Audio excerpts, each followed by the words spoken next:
Grammar.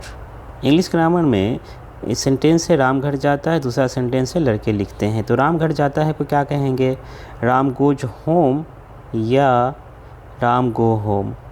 वैसे ही लड़के लिखते हैं को कहेंगे क्या कहेंगे, क्या इसका ट्रांसलेशन होगा, बॉयज राइट्स या बॉयज राइट, दोनों में से क्या होगा, ये कैसे डिसाइड होगा।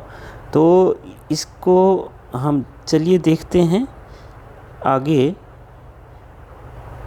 नमस्कार दोस्तों, आपका स्वागत है मिसलेनियस ज्ञान सेंटर में, जहाँ पे हम विविध तरह की जानकारियाँ आपके लिए इकट्ठा करते हैं, लाते रहते हैं।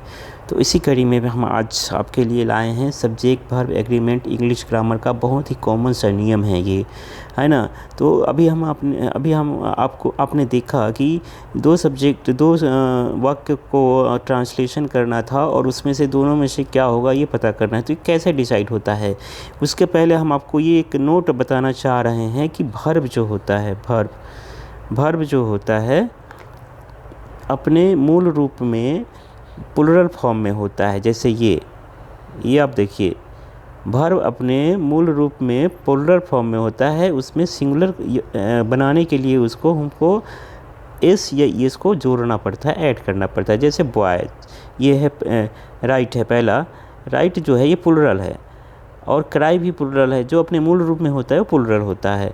इसको हमको सिंगुलर यदि बनाना है राइट को, तो क्या करेंगे, राइट्स कर देंगे, उसको राइट में ईएस जोड़ देंगे, राइट्स हो जाएगा, और क्राई में आईएस जोड़ देंगे तो ये क्राइज हो जाएगा, तो ये सिंगुलर हो गया। ठीक है, तो अब हम आते हैं अपने सेंटेंस पे आते हैं। पहला नियम क्या है, ये सब्जेक्ट सिंगुलर है तो वर्ब भी सिंगुलर, और वर्ब सब्जेक्ट प्लुरल है तो वर्ब भी प्लुरल। एसएसपीपी नियम को हमेशा याद रखिएगा, कोई मिस्टेक नहीं होगी। तो नियम ये है, सब्जेक्ट सिंगुलर होगा तो वर्ब भी सिंगुलर होगा, और सब्जेक्ट प्लुरल होगा तो वर्ब भी प्लुरल होगा, है ना। ये दो नियम है, इसको बेसिक नियम है, ये सबको पता होता है। यदि आपको नहीं पता है तो इसको आप ध्यान रखिए इस चीज़ को। तो एग्जांपल ले लेते हैं हम, क्या है, ही राइट, पहला एग्जांपल है ही राइट्स, मतलब ही सब्जेक्ट है और ये सिंगुलर है, इसलिए इसका वर्ब भी सिंगुलर होना चाहिए, इसलिए राइट्स हो गया। वैसे ही राम गोज टू स्कूल है ना, तो राम है सब्जेक्ट सिंगुलर, तो इसके साथ वर्ब भी प्लुरल सिंगुलर ही होना चाहिए, तो गो को गोज कर दिया, तो राम गोज टू स्कूल। वैसे ही अंकुर खाता है, अंकुर यहाँ पे सिंगुलर सब्जेक्ट है, तो इसका वर्ब भी सिंगुलर होना चाहिए, इसलिए इस जोड़ दिया, इट्स हो गया यहाँ पे। ठीक है, तो ये एक नियम था, लेकिन इसका कुछ एक्सेप्शन भी होता है। एक्सेप्शन मतलब अपवाद, इस नियम को नहीं मानता ये अपवाद, है ना। तो ये अपवाद में क्या होता है, अपवाद नंबर 1, एक्सेप्शन नंबर 1 क्या होता है, डेयर नॉट और नीड नॉट। डेयर नॉट और नीड नॉट जहाँ पे होगा वहाँ पे ये फार्मूला काम नहीं करेगा आपको। जैसे देखिए, ये फॉर एग्जांपल क्या होगा, जैसे ही जब सब्जेक्ट सिंगुलर है, इसको इधर कर देते हैं, ये ही सब्जेक्ट सिंगुलर है, तो क्या होगा, इसका ही नीड्स होना चाहिए था, है ना, क्योंकि मूल रूप में ये प्लुरल में होता है, तो इसको हमको एस लगाना चाहिए था, लेकिन नहीं, ऐसा नहीं हुआ। ये जो है ही नीड नॉट गो, मतलब उसे जाने की ज़रूरत नहीं है ना, ये सही एक्सेप्शन में आता है ये। वैसे ही सी डेयर नॉट जब होगा तो हम इसमें सिंगुलर सब्जेक्ट के साथ प्लुरल वर्ब यूज होगा, ठीक है, इसलिए डेयर नॉट अपोज में, ये हो गया, है ना।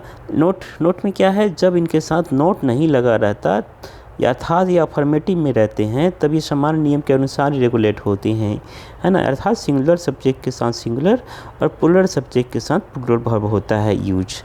ठीक है दोस्तों, चलिए आगे चलते हैं। दूसरा एक्सेप्शन क्या है, ये दूसरा एक्सेप्शन यहाँ पे ये है, देखिए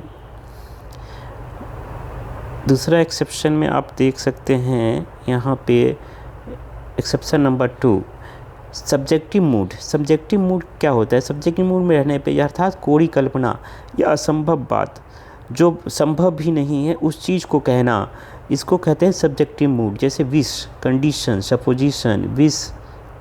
सपोजिशन का भाव झलकने पे सिमिलर सब्जेक्ट के साथ भी प्लुरल वर्ब का ही प्रयोग होगा, ठीक है।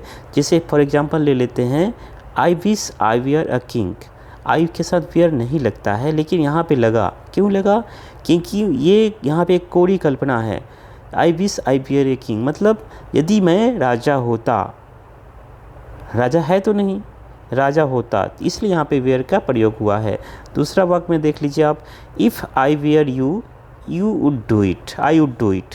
If I were you, I के साथ फिर से यहाँ पे वेयर यूज हो गया, देखिए।